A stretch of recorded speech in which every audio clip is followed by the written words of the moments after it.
Si Joy, Oh. luto na tayo. Shout out kay Ma'am Shirley. Thank you sa support. Mua, mua, mua. Okay. So mga ka-joiners, magluluto naman tayo ngayon ng kalimitang hindi kinakain ng iba. Pero pag niluto natin to, sigurado masasarapan kayo. Ano ba yung kalimitang hindi kinakain ng iba? That is, pakita mo Sally. That is atay. Itong atay ay nilagyan ko na ng Sprite. Tapos paminta at saka toyo and oyster sauce. So, nagpainit na rin ako. Ito pala ay, teka ilagay na natin dito. Mamaya labas mo na tong halaman. Labas mo na tong halaman ha. Okay. So, ngayon nagpainit na ako ng mantika. Ang una nating ilalagay ay yung ating patatas. And then, ang ating, ayan.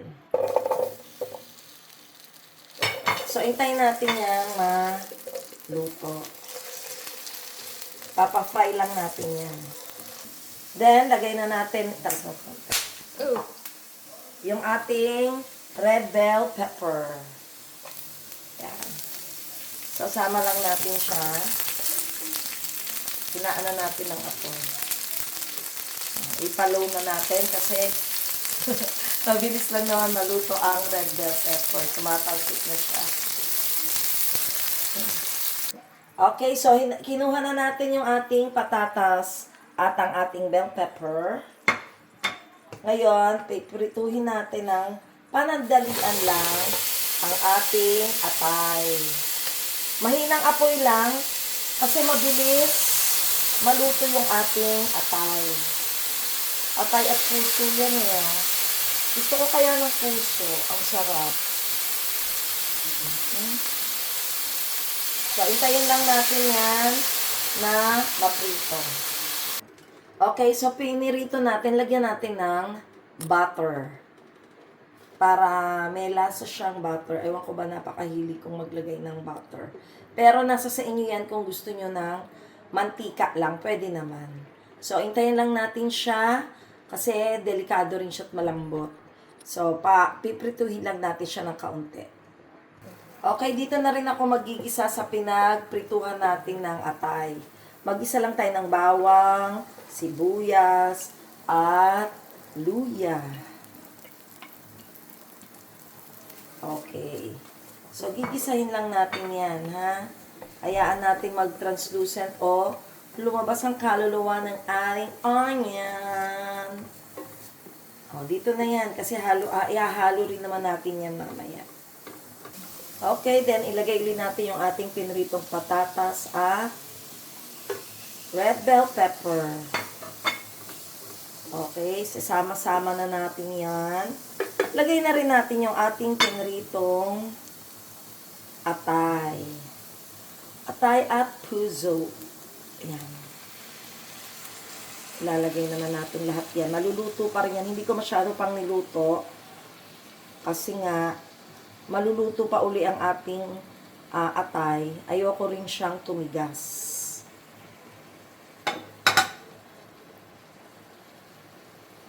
Then, ilalagay na natin yung pinagbabaran niya.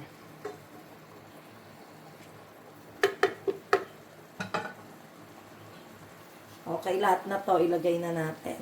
Yun. Okay. So, yan. Ilagay natin ang dahon ng laurel. Maglagay tayo.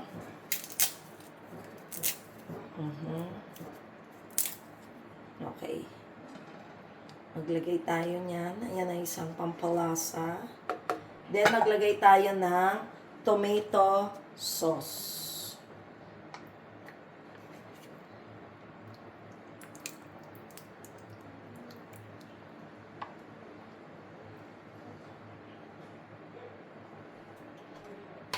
Then, maglagay tayo ng pepper.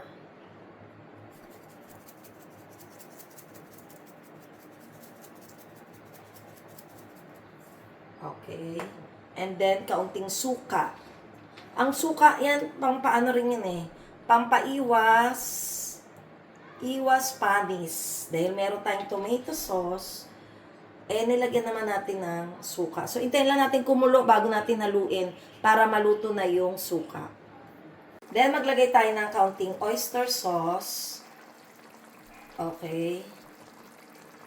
Yan, paubos na kasi yung oyster sauce namin. Siyempre, kailangan ubusin sa idin. Okay. Yan, oyster sauce. Then, maglagay din tayo ng kaunting asukal, pampabalance.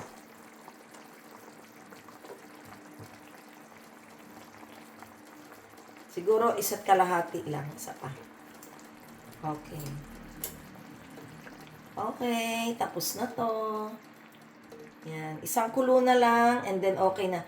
Ayoko kasing masyadong tumagal, kasi baka natakot akong tumigas yung ating mga atay.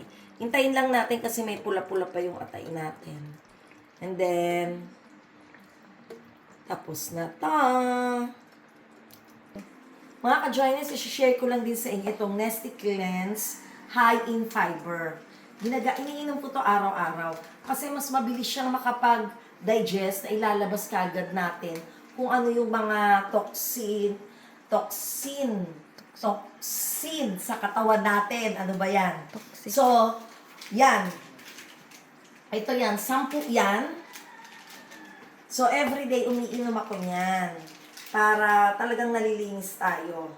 So, ito, most probably nga mas malaki yung iniinuman ko. Ito Ito, pakita ko sa inyo. Dito ko nilalagay yan. Tapos, kaya ko lang nilagay dito para makita niya. Ay, ano man sa dito. So, yan. Titimplahan lang natin yan. Yun. Isang pack lang yan. Tapos, every day, umiinom ako niyan kasi nga, mabilis ang digestion niya. So, magiging healthy, nakakapagpaliit ng tiyan. Okay. Yan. So, refreshing pa. Kung ayaw nyo masyadong matamis, pwede pang dagdagan ng tubig. Kaya nga ako doon ko nilalagay. Kasi dinadagdagan ko pa siya ng tubig. So, habang nag-iintay tayo ng pagkulo nito, iinom tayo nito para refreshing.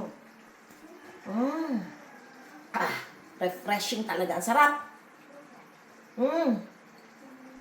Ang sarap.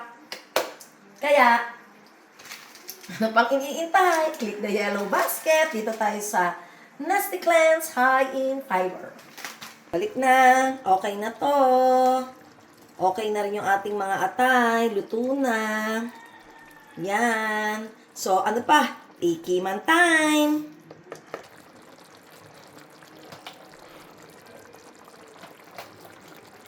Lagay ko doon. Okay, eto na. Tikiman time. Look muna. Tingnan mo, pakita mo muna tong ating atay. Okay, malambot pero lutok. Wala ka na digong makikita. So, ang ating patatas, maganda ang pagkakaluto. Hindi siya masyadong malabsak o durog. So, ano pa? Kakain na tayo.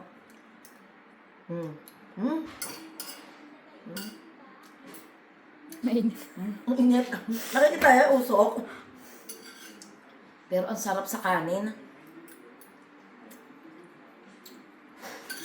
Na-enjoy mo yung atay? Yung ano? Sarap. Sarap mga ka-joiners. Try nyo to, baka sakaling ang mga inyong anak ay kumain na rin ng atay. Sarap mga ka-joiners. Promise.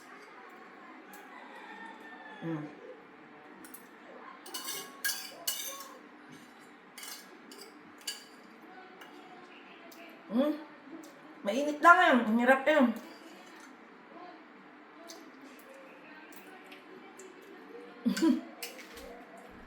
So, paano mga ka-joiners? Kakainin ko to na may kasamang kanin kasi napakasarap, napakalasa ng sabaw. Try nyo para maiba naman ang inyong ulam na mura na, ma-enjoy pa ang family. So, ano pang iniintay? And always luto na! And always remember, happiness is joy. Bye-bye.